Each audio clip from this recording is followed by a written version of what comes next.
Prepare for A Rood Awakening.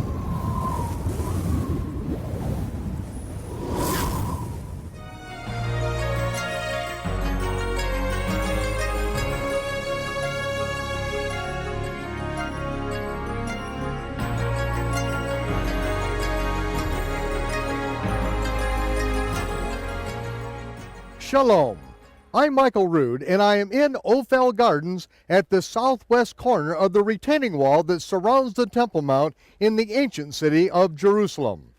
More than 3,000 years ago, David ben Yesse, the king of Israel, purchased this very mountaintop upon which to build a temple to the living God.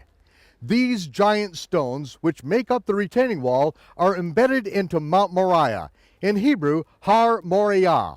Moreh, teacher, Yah, the holy name of the God of Abraham, Isaac, and Jacob. Mount Moreh-Yah, the mountain where Yahweh will be our teacher. It is upon this mountain that Abraham rehearsed the sacrifice of his son Isaac, but was provided a male lamb of the first year as the substitute for his son. It was upon this mountain that David set a tabernacle to house the Ark of the Covenant. It was here on Mount Moreh-Yah that David saw by revelation details of the coming of the Messiah, who would be one of his future descendants. It was here on this mountain that King David set in place detailed rehearsals for the temple service, rehearsals that foretold exactly what the Messiah would accomplish here in the city of Jerusalem when he came to redeem his people from the consequences of their sins. Moses, and then later King David, set in place these detailed rehearsals as shadow pictures of good things to come that the Messiah must accomplish. This is the very location where these rehearsals have been and will be fulfilled by the Messiah. Join us in the Lester Summerall television studios where this multimedia presentation was recorded by the Prophecy Club. This is Bible Prophecy 101. Now, Episode 1 in the 26-part series on the prophecies in the Feast of the Lord, Sodom and Gomorrah, found. What appeared to be distant rock formations out in the middle of the Israeli desert turns out that the entire city of Gomorrah has been found, still intact, still standing. Here at the base of Mount Masada, between Masada and the Dead Sea, you can see the ashen remains of the cities of the plains, and in the background, you can see two elongated pyramid-shaped objects. Now, 90-degree angles don't happen in nature, but here in the Judean wilderness are edifices that are the same length, width, depth, height, and angle of incline that open up the way into the temple site area. And just as the book of Deuteronomy says, nothing remains of the cities of the plains except for brimstone, salt, and ashes, and nothing grows thereon. And there outside of the main population of Jerusalem, and as you're looking back at Mount Masada and Herod's veranda in the distance, you see the ashes and the ashen city that remains before you. There's Bruce Brimstone Brill, as we refer to him respectfully, holding several pieces of brimstone that we secured just this last time when we were out during the Feast of Pesach, or Passover. And you see the ashes in the background as he's holding the brimstone in his hands. Now, the brimstone, it says that it rained down or hailed down out of heaven on the cities of the plains, destroying them. And in the ashen remains, you can see how that it has the pattern as the brimstone rained down, and then the ashes snuffed it out so that these chunks of brimstone, which are 95.72% pure sulfur, still remain to this very day. There are sphinx-shaped objects, pyramid-shaped objects that continue to erode year by year as we go out there at least twice a year, and there I am in my desert gear with the temperatures reaching over 120 degrees down at the lowest point of planet Earth. It's quite inhospitable. And this is the reason that a lot of people don't go out there. Those are lion paw prints. Now, lions prowl the desert remains out there, and there are the paw prints of a lioness and her two cubs. And as you know, lions out there eat desert gazelle, and we're a lot slower than any desert gazelle I've ever seen. And here you see the body and the four paw prints of a lion which was laying down in the ashes out there. And that's the reason why every night before sundown we're behind the nylon screen walls of our tent, because we know nylon keeps out lions. But if that doesn't work, my daughter's holding an M16 full automatic, and Bruce has a 357 on his side. And so when we go out there, we try to be a little bit more prepared. But there it is, what Simon Peter spoke of. Simon Peter spoke of the cities of the plain, Sodom and Gomorrah, as God has left a visible example in the earth of his righteous judgments. And just as God does not rain fire and brimstone down on every generation in which there's gross wickedness, and of course we happened to see Washington, D.C. on television on the news last night, which is certain proof that God doesn't rain fire and brimstone down on every wicked generation immediately, but God did leave a testimony in the earth that God is the judge.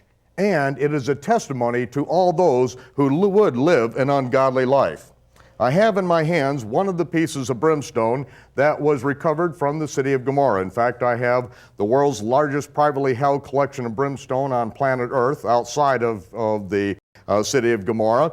And this piece of brimstone is 95.72% pure sulfur. 3 of their trace metals in it. It burns extremely hot. In fact, we made the mistake of ill-advisedly lighting up a small piece when I got back into Jerusalem several years ago. Lit a small piece down in the basement, the lower level of a hostel there in the Jewish quarter. When we began choking and gagging, then we evacuated the building, got the brimstone out there, because all of a sudden it felt like what we were inhaling was very deadly, and it was. And so we got it out on the street, let it burn out, and that was the last time we lit up a piece indoors.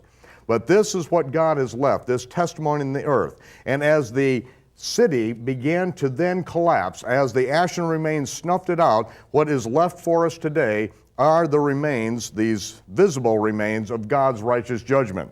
But it is not just a reminder of God's judgment against the wicked, but it says that it is also an ensample to the righteous, that God is able to deliver the righteous in the day of judgment. So this piece of brimstone is good news and it's bad news. It just depends on where you are in relationship to the Creator of the heavens and the earth. And it is in this period of time that God said that he would leave a reminder in the earth, that Josephus spoke of it as common knowledge in his day. Of course, Simon Peter spoke of it, and it has been recently found again since Israel came back into their own land in this last generation, and since Israel is now inhabiting that part of the world again. And as it says further in Peter, he said, knowing this, that in the last days scoffers will come. And within the context of what he was speaking in 2 Peter chapter 3, this in the last days, these scoffers would not only be believers, but they would be people who would be considered as ministers within the body of believers. And these men would be walking after their own lust, or taking care of themselves, making sure that what they got out of it was feathering their own nest. And it says that these scoffers would be walking after their own lust and scoffing, saying, where is this promise coming? Since the fathers fell asleep, everything continues going on the way it always has. This they will willingly be ignorant, he said. God judged the world in the days of Noah, and he'll judge the world again. In the days of Noah, he shook the foundations of the earth, but this next time, he's going to shake the heavens as well. Everything that can be shaken is about to be shaken. The only thing that's going to be left standing are those things which are grounded and founded on a rock and cannot be moved, cannot be shaken.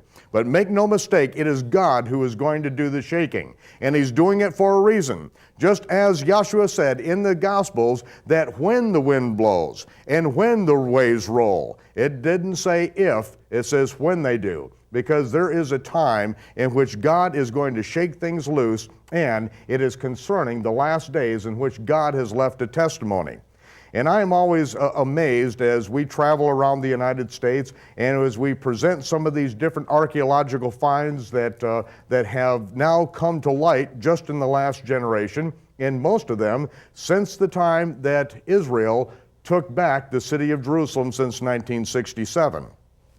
And we see that just as Peter said, that they will willingly be ignorant in the last days, as we've toured around the United States with not only the pieces of brimstone, but also inviting the archaeologists that found Noah's Ark, that is noted by the Turkish government for the find of Noah's Ark, that we were amazed at when we were on radio and television how few people would actually go out of their way to be able to find out and be able to hold in their hands pieces of Noah's Ark, petrified remains of Noah's Ark that exist to this very day.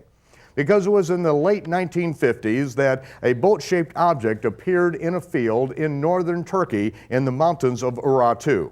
And then it was in 1978 that an earthquake took place in northern Turkey, and that earthquake went right straight down the middle of that boat-shaped object.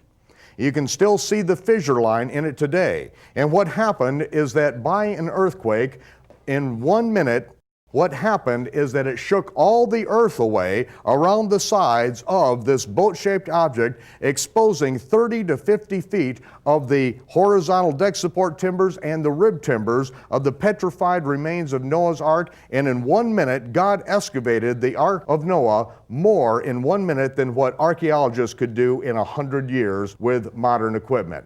God is the one that is in charge, and He has left this testimony in the earth in the last days. And as we have been going around the country presenting these different evidences and seeing that instead of hundreds of thousands of people coming out, there would just be a few hundred. While most people stayed at home watching television, immersed in the sports or whatever it was, and it's always a disappointment to see how many people come out to see these things. But it's never a disappointment in who comes out, because God has called His people in the last days. He has let them know that there is something very significant that is about to shake loose. And in just the last few years, we have seen it in which so many people, so many groups around the country and around this part of the world, that all of a sudden the feast of the Lord have become very important to them. It's become very significant to them, but they have not known why. And so now in these last days, God is bringing forth these things so that we can understand them.